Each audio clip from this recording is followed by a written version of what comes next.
El siguiente programa es clasificación B, para mayores de 12 años.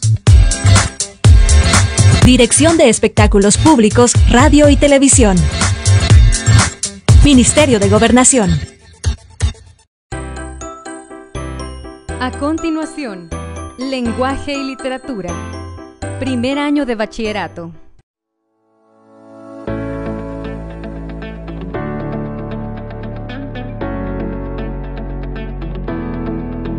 El informe y la corrección de textos. Bienvenidas y bienvenidos a su franja educativa Aprendamos en Casa.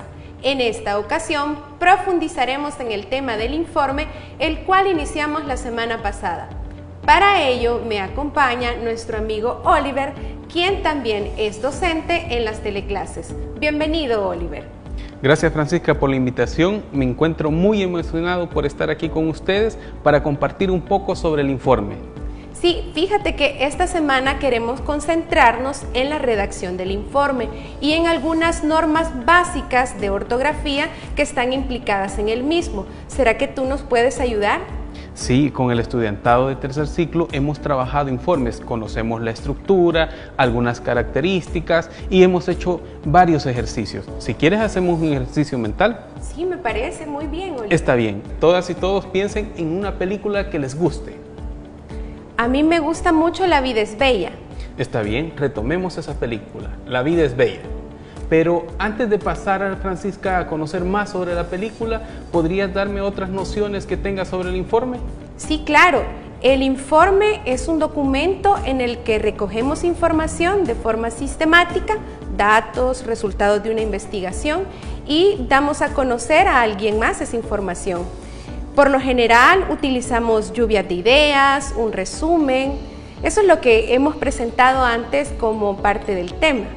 Está bien, Francisca. Has dado dos elementos muy importantes que se deben tomar en cuenta en el informe: la sistematización y la información. ¿Por qué? Porque el informe va a sistematizar toda la información y eso lo vamos a aplicar a la película La vida es bella. Si quiere, Francisca, podemos pasar a ver un corto sobre La vida es bella. Sí, me parece. Veamos. La vida es bella es una película italiana que fue estrenada en el año de 1997 bajo la escritura, dirección y actuación del cineasta italiano Roberto Benigni. Llegó a ganar 3 Oscar de la Academia al mejor actor, la mejor banda sonora y también a la mejor película extranjera. Presenta una historia ambientada en la Italia de la Segunda Guerra Mundial, en donde un hombre italiano judío es llevado al campo de concentración junto a su hijo de 6 años. Durante el desarrollo de la historia se puede ver cómo este padre hace lo posible no solo para mantener a su hijo a salvo, sino para ocultarle la terrible crueldad que los rodea, recreándole otra situación. La película está basada en la experiencia real de Romeo Salomí, quien logró sobrevivir al Holocausto nazi y permitió a Benigni hacer pública su historia. Qué interesante la película, Francisca. ¿Podrías contarnos más por qué te gusta? Hay muchas razones, sobre todo porque es un drama histórico, pero hay una en particular. ¿Cuál? Sobre todo por cómo la familia enfrenta las dificultades de la vida, así como la familia salvadoreña tiene que enfrentarse a diario con muchas dificultades. Qué bien, Francisca. ¿Sabes que esa forma como nos has dado la información sobre la película, puedes hacerlo en un informe? Porque el informe lo que trata es sistematizar la información. Sí, así es. La información de un informe es objetiva, además busca la coherencia y la claridad. Recuerda, Oliver, que el informe es un tema eminentemente expositivo. Sí, y esa característica que dijiste anteriormente, que debe ser objetivo, es de suma importancia, porque el informe no puede tener cosas subjetivas, sino que debe ser objetivo. Muy bien, aunque puede hacer uso de la argumentación, incorpora elementos objetivos. Sí, Francisca, debe incorporarlos y debe hacerlos de forma sistemática. Sí, muy bien. ¿Qué te parece, Oliver? Si ahora vemos algunos ejemplos de informes. Para ello, quiero pedirte que por favor, si me ayudas, puedes buscar en biblioteca un ejemplo de informe. Está bien, me parece excelente. Sí, pero antes vamos a una cápsula sobre ortografía. Está bien. ¿Sabías que la palabra solo ya no se tilda cuando es adverbio, como antes se tildaba, haciendo uso de la tilde diacrítica para diferenciarlo de solo con función de adjetivo? En ambos casos, la Real Academia Española recomienda no tildar. Solo quiero un vaso con agua. Me quedé solo en casa. ¿Qué hace, Francisca? Hola, Oliver. Fíjate que estoy revisando informes que recibí esta mañana. ¿Y a ti cómo te fue en biblioteca? Muy bien, encontré un informe que creo que nos puede servir mucho en la escuela, un informe sobre la lectura. Ah, qué interesante tema. Aquí también he encontrado algunos temas como la lectura, el tema de las redes sociales y también encontré este informe que aborda el tema del calentamiento global. Qué temática más interesante y que creo que a todos nos debe importar ese problema. Sí, por supuesto. Y sobre todo me llamó la atención el informe por el uso de las fuentes y por la capacidad para poder resumir y citar la información. ¿Qué te parece si vemos un fragmento? Me parece muy bien, veámoslo. Informe especial de las Naciones Unidas sobre los impactos del calentamiento global. En muchas regiones y estaciones del año se está experimentando un calentamiento superior al promedio mundial anual y particularmente en el Ártico el calentamiento llega a entre el doble y el triple. Por lo general, el calentamiento es mayor en la Tierra que en el océano. Se han detectado tendencias en relación con la intensidad y la frecuencia de varios fenómenos climáticos y meteorológicos, extremos en lapsos durante los cuales se produjo un calentamiento global de aproximadamente 5 grados. Los riesgos relacionados con el clima para los sistemas naturales y humanos son mayores con un calentamiento global de 1,5 que los que existen actualmente, pero menores que con un calentamiento global de 2 grados. Esos riesgos dependen de la magnitud y el ritmo del calentamiento, la ubicación geográfica y los niveles de desarrollo y vulnerabilidad, así como de las opciones de adaptación y mitigación que se elijan y de su implementación. Oliver, el fragmento que acabamos de observar nos muestra un texto informativo con mucha objetividad, así como un uso de lenguaje claro y sencillo. Ahora que mencionas objetividad, Francisca, me queda una duda. ¿Qué es la objetividad? La objetividad es la capacidad de describir un hecho con independencia de las emociones y sentimientos. Ahora bien, nuestros estudiantes tienen en su guía de autoaprendizaje de la semana 3 un texto muy similar, titulado Los desafíos del cambio climático en el siglo XXI. Sobre el mismo tienen que elaborar una serie de preguntas y responder a partir de la lectura del mismo. ¿Qué recomendaciones darías tú a nuestros estudiantes que nos están sintonizando para que puedan resolver con eficiencia esa guía de aprendizaje? La primera sería que hagan una lectura detenida del texto. Después, que identifiquen aquellas ideas principales, secundarias. Cuando ya las tengan identificadas, que hagan una segunda lectura, para que en la segunda lectura se den cuenta de algunos detalles que no habían tomado en cuenta. Muy bien, así como poder identificar el tipo de lenguaje que se utiliza en el informe. La primera pregunta es en relación a qué medidas deben tomarse para reducir los efectos del cambio climático. Literalmente en el texto podemos encontrar la siguiente respuesta. Se requiere estabilizar los gases de efecto invernadero en concentraciones cercanas a 450 de CO2. Me parece, Francisca, que con toda la información que hemos visto sobre el informe y lo que fuimos a investigar, creo que el estudiantado estará preparado para hacer un informe y además conocerán que deben utilizar un lenguaje adecuado al momento de hacer un informe, así como lo acabamos de ver. Sí, Oliver. De hecho, aún nos hace falta en lo que resta de la sesión de aprendizaje poder definir cuáles son los pasos para una redacción exitosa, así como el proceso de escritura que deben llevar a cabo y algunas recomendaciones para la escritura de los párrafos.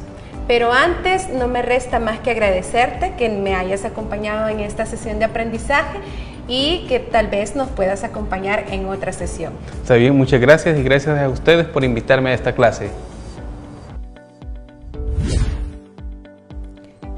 ¿Sabías que a corresponde a la conjugación verbal de haber? Ejemplo, ya ha terminado la primavera. Y que, por otra parte, está a, cuya función es la de enlazar palabras, puesto que es una preposición. Iremos a celebrar el Día de la Tierra. Ahora que ya lo sabes, utiliza correctamente ambos términos. Ahora que ya hemos observado los ejemplos de informe y hemos analizado el tipo de lenguaje que se utiliza en el mismo, así como hemos detenidamente observado las preguntas a reflexionar en tu guía de autoaprendizaje, conviene reflexionar acerca del proceso de escritura. Lo primero que debemos tener en cuenta es que no todas las personas tienen el mismo propósito comunicativo ni el mismo estilo. En ese sentido, escribir con éxito un texto requiere de un proceso ordenado. A continuación, te presento a través de un video el proceso de escritura propuesto por Daniel Casani, filólogo español.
Como nos lo muestra el video que acabamos de observar, a escribir se aprende leyendo. Esto quiere decir que siempre es importante leer documentos, libros o artículos que nos permitan conocer cuál es el uso del lenguaje formal. Así bien, en tu guía de autoaprendizaje aparece el proceso de escritura. Veamos a continuación el proceso de escritura en el cuadro que te mostraré. Planeación. Formulación de objetivos a partir de la tipología textual. Generación de ideas a través de diferentes métodos. Redacción. Elaboración de una primera versión del texto. Redacción por párrafos utilizando elementos cohesivos. Uso de fuentes que respalden el documento. Revisión. Identificación de errores y aspectos generales que deban mejorarse. Características externas. Estructura, párrafos, oraciones. Características internas. Conectores textuales, puntuación, lenguaje, vocabulario. Reescritura. Reescritura del texto o porciones de este a partir de los errores o aspectos a mejorar identificados en la etapa de revisión. Elaboración de la versión final. Publicación. Leer o presentar el texto ante un público determinado. Por lo general, al terminar el proceso de escritura, creemos que todo finaliza cuando presentamos el documento escrito. Sin embargo, ello no es así. Finalizamos cuando hacemos una revisión minuciosa del mismo y estamos listos para publicarlo. Es decir, que estamos preparados para que otras personas puedan observar nuestro texto y decirnos en aquello que hemos acertado y aquello que debemos mejorar.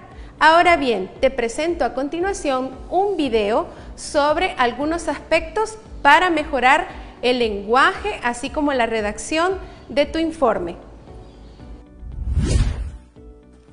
Una de las habilidades comunicativas más importantes del ser humano es la escritura.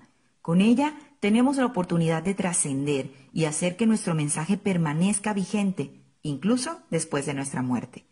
Estas son las 5 fases del proceso de escritura. Planeación. Pensar lo que queremos decir, cómo, a quién y para qué. Esto nos permite organizar las ideas para hacer que el trabajo de escritura sea eficiente, es decir, que se aproveche al máximo el tiempo y los recursos. Redacción. Es básicamente pasar al papel lo que hemos trabajado en la primera fase. En este punto se escribe de acuerdo a la intención comunicativa, cuidando ser claros y concisos, respetando siempre las reglas de nuestra lengua. Revisión. Todo primer escrito se considera un borrador con gran potencial para mejorar. Es fundamental leer varias veces cualquier texto que redactamos. De esa forma podemos detectar errores ortográficos, omisiones de letras o faltas gramaticales. También tenemos oportunidad de eliminar expresiones repetidas o ajustar la extensión de los párrafos. Reescritura. Es la fase en la que se aplican las correcciones y se verifica que el texto cumpla con los criterios planteados en la primera etapa. Para las personas perfeccionistas, esta puede ser una fase difícil porque tendrán la tentación de cambiar una y otra vez para mejorar el escrito. Estilo. A escribir se aprende leyendo y para redactar grandes textos, primero debes nutrirte de grandes autores. Revisar obras literarias, clásicos del género dramático o incluso ensayos filosóficos nos ayuda a ir más allá de comunicar un mensaje correcto a nivel gramatical. Crear textos armónicos, amenos y agradables requiere de mucha práctica y cada autor tiene la tarea de desarrollar un estilo propio que sea su firma y sello de calidad. Seguir estas fases te facilitará la realización de escritos que, además de presentar tus ideas, sean muestra de tu esencia, principios, valores y capacidades.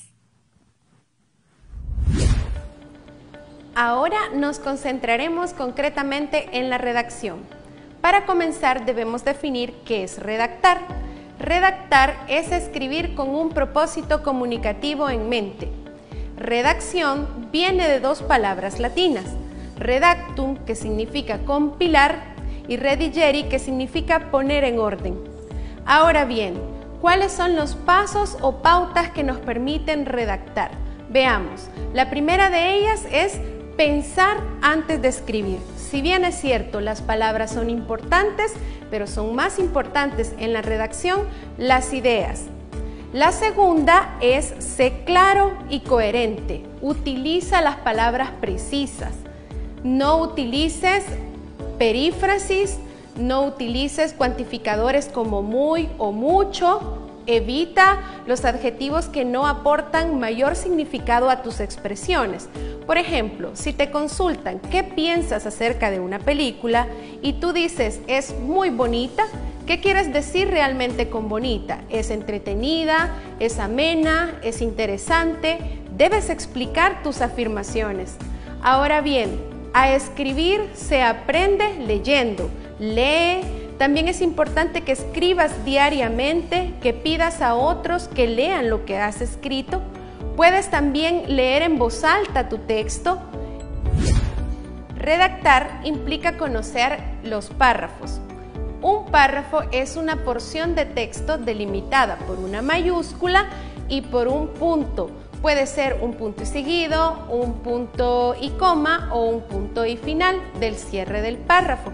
El párrafo tiene como núcleo una idea central, de la cual emanan otras ideas conocidas como ideas secundarias.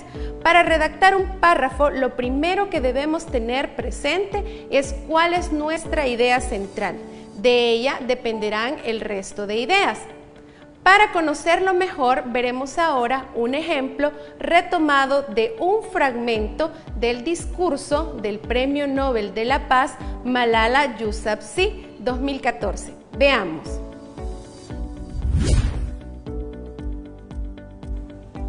La educación es una de las bendiciones de la vida y una de sus necesidades.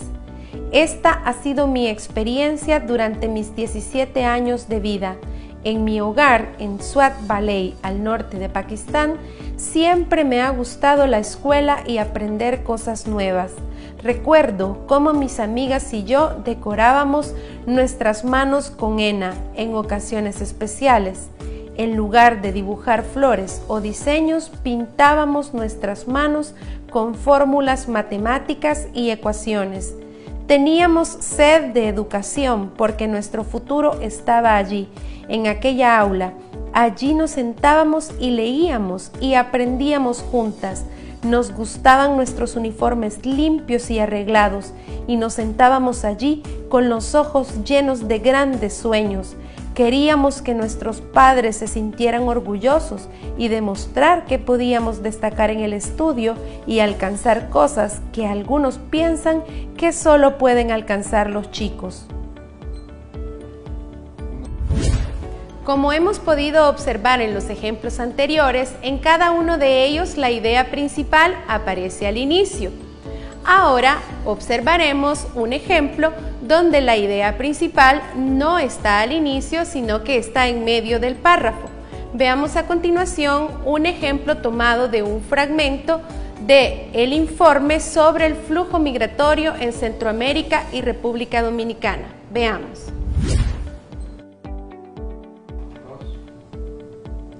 La firma de los acuerdos de paz en 1992 marcó el fin de una guerra civil que costó más de 75,000 vidas y que desplazó a más de 1 millón de personas, así como destruyó la economía e infraestructura de El Salvador. Con el restablecimiento de la paz se pensó que se produciría una migración de retorno y una reducción de las tasas de emigración. Sin embargo, las restricciones económicas y políticas que enfrentaba el país eran significativas. A pesar de que los niveles económicos mejoraron, Acuña anota que el país continuó expulsando salvadoreños hacia el extranjero, principalmente hacia Estados Unidos. Estas características marcan la segunda etapa de la migración salvadoreña contemporánea. Este último párrafo que acabamos de observar nos presenta ideas que contextualizan a la idea central, así como ideas de refuerzo e ideas de cierre. Además, nos presenta información importante acerca de las fuentes bibliográficas consultadas. Ahora bien, para finalizar, te propongo recapitular cuáles son las actividades más importantes de la semana. La primera de ellas es elaborar un informe acerca de una película que hayas visto con tu familia. La segunda es resolver las guías de lectura comprensiva, así como aquellos ejercicios que reflexionan acerca del proceso de escritura. Recuerda, escribir es un proceso genuino. Si bien es un proceso creativo, requiere de llevar ciertos pasos ordenados. Podemos volver sobre las ideas y sobre lo que hemos escrito para mejorarlo. Ahora bien, te recuerdo que las clases las puedes sintonizar en vivo a través de la página de Facebook de Canal 10 o bien volver sobre una clase que te interese para solventar dudas o para volverla a escuchar en el canal de YouTube Aprendamos en Casa. Recuerda cuidar tu salud y nos encontraremos en la próxima sesión de aprendizaje.